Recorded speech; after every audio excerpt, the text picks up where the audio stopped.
I would like to invite Stefan up to the stage, who's going to give an introduction to tonight's screening. Thank you.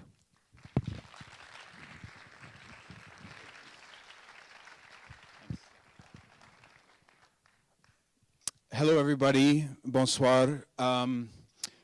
It's an honor to be asked to say a few words before this film.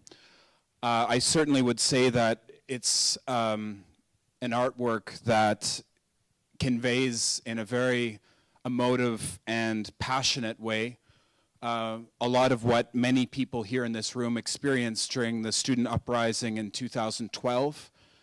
I think that we often remember this period as a strike, grève.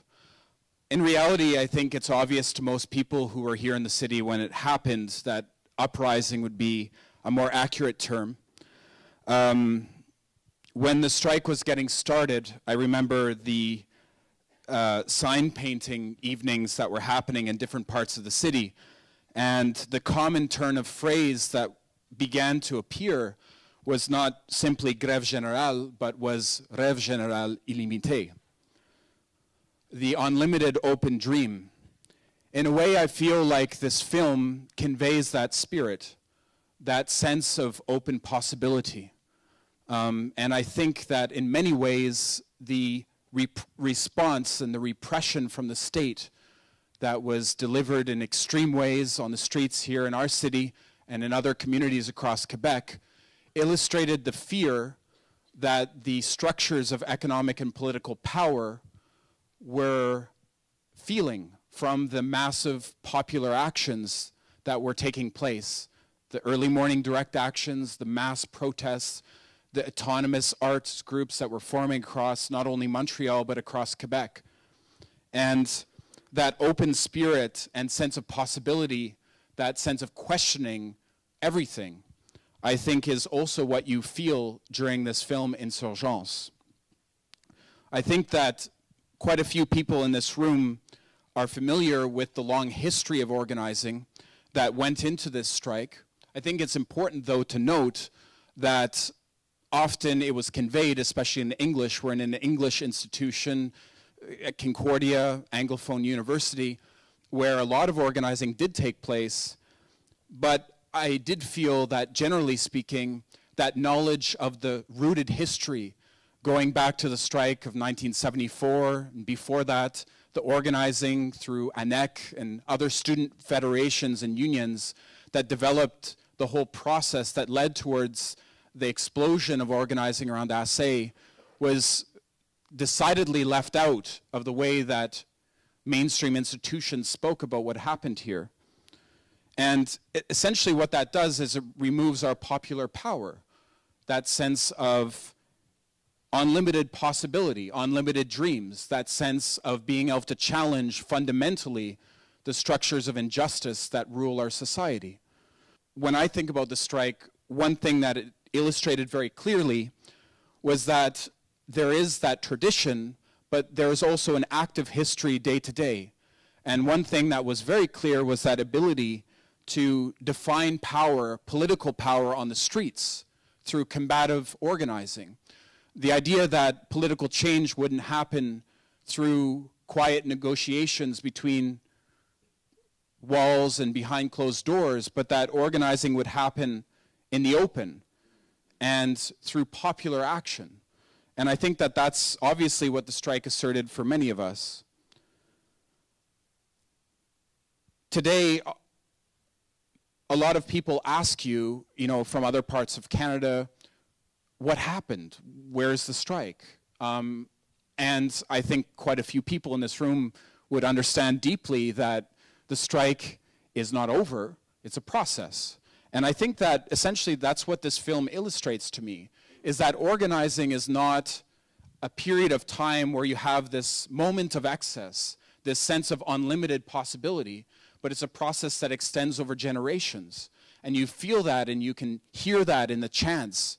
You can hear that in the dialogue of this film, and the sense of bravery that you see, and the sense of camaraderie that you see how can we sustain that spirit of non-sectarianism and that sense of collective purpose that the strike really brought forward, that sense of solidarity that you feel on the streets, that you will see in the film? That's not something easy. A lot of people here are deeply involved in organizing. And I think that that is probably deeply the memory that I carry and I've talked to so many people about. And that sense of solidarity is something that stays with you for your lifetime.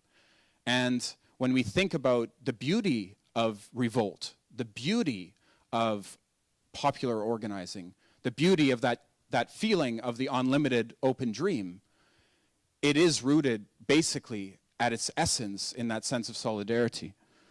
So there's a lot of work happening in the city on various fronts, whether it's to confront P6, the bylaw, whether it's to, as we saw this weekend, launch a temporary foreign worker association to fight against the exploitation of non-status workers in our city, whether it's the organizing of the assay against austerity.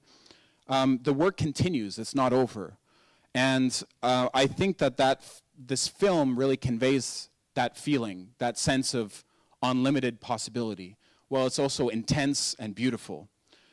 So I think that Épopée has done an incredible job pulling this film together, and I am really happy to be able to share a few ideas with you tonight, and I think we should all put our hands together for Cinema Politica and Épopée and enjoy Insurgence. Merci. Bonne soirée.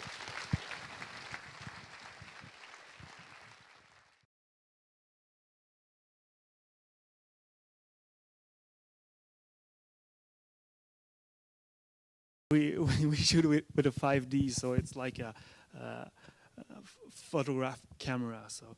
And we were 2 or 3, and everyone was stuck together and stick together around the camera. So at that time, nobody can touch us. So we tried every time we tried to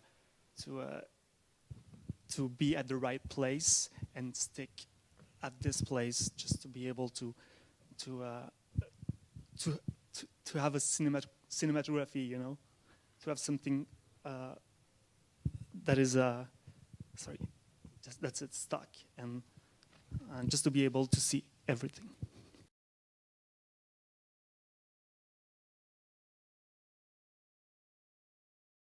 Ben, en fait, on a comme respecté la chronologie des événements. Il y a certains 22 qui sont reconnaissables et certains événements aussi, le Palais des Congrès, Victoriaville. On s'est dit que les événements comme les plus médiatisés, les plus marquants, allaient servir de repère sans avoir à les nommer davantage. Oui. Parce qu'effectivement, ça posait un problème. Quand on commence à nommer les choses, on est pris à tout nommer. Puis en fait, il y a beaucoup de choses aussi qui passent par les slogans, qui passent par les affiches. Puis ce sous-texte-là en dit beaucoup finalement aussi.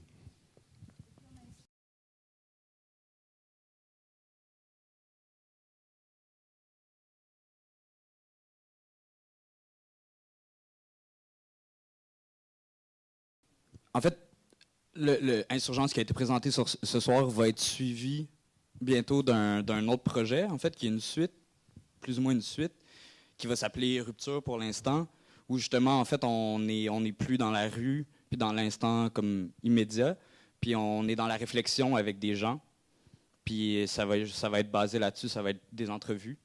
Puis le projet, en fait, il est déjà en cours, il est déjà en train de se réaliser. Puis je pense qu'il y a une autre chose, c'est que dans le fond, tous les discours, puis ce qui serait part de l'argument, comme vous dites, mais il est dans le film, en fait. C'est la rue, c'est les gens, c'est... Puis je pense pas qu'on a besoin d'avoir comme une panoplie ou une mosaïque de comme tout ce qui a été dit, puis je pense que le film, il s'autosuffit dans cette partie-là d'expliquer pourquoi les gens ils sont là, puis les gens ils le disent, puis leur colère, comme elle est légitime en soi, puis elle n'a pas besoin d'avoir plus d'arguments que cette colère-là qui est légitime.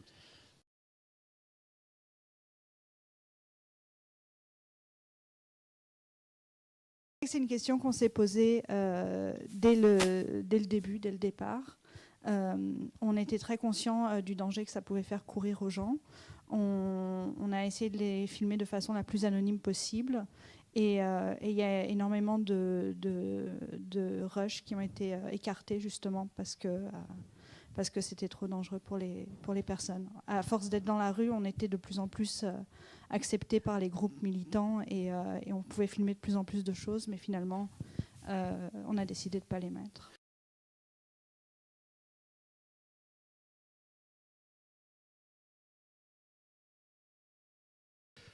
Et ce qui a été écarté, tu parles peut-être d'action directe, des trucs comme ça. Donc oui, c'est entre autres à cause que ça pouvait mettre des gens en danger. Donc c'est pour ça que ça a été écarté, tout simplement.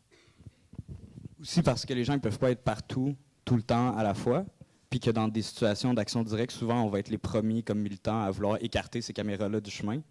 Puis je pense que c'est un objet de conscience des gens qui font le film, de se dire, il y a des moments où je peux, puis des moments où je peux pas être là. Puis le film, justement, on n'essaie pas de raconter plein d'histoires ou plein de moments du truc. On y va avec ce qui a été filmé, puis ce qui en a découlé.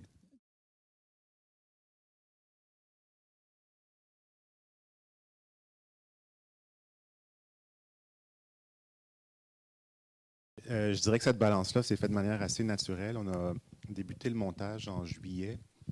On était encore sous le choc des événements.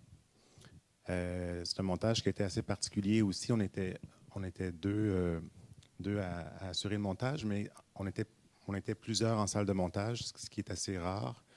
Puis c'est un montage qui était très prenant aussi. L'équipe caméra a tourné une cinquantaine de journées de manifestations, de marches.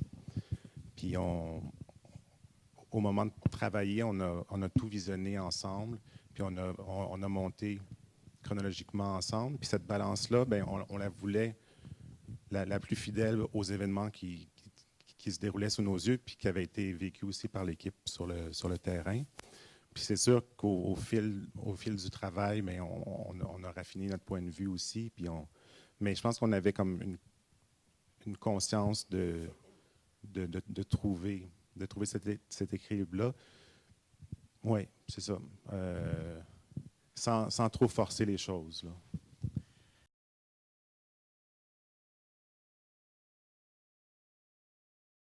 It's been a difficult time since after the strike. People have been very depressed. A lot of shit has come out, and I think for us it was maybe easier than for other people because we're working as a group, and we're not alone. But we do feel lonely. I mean, the crowds.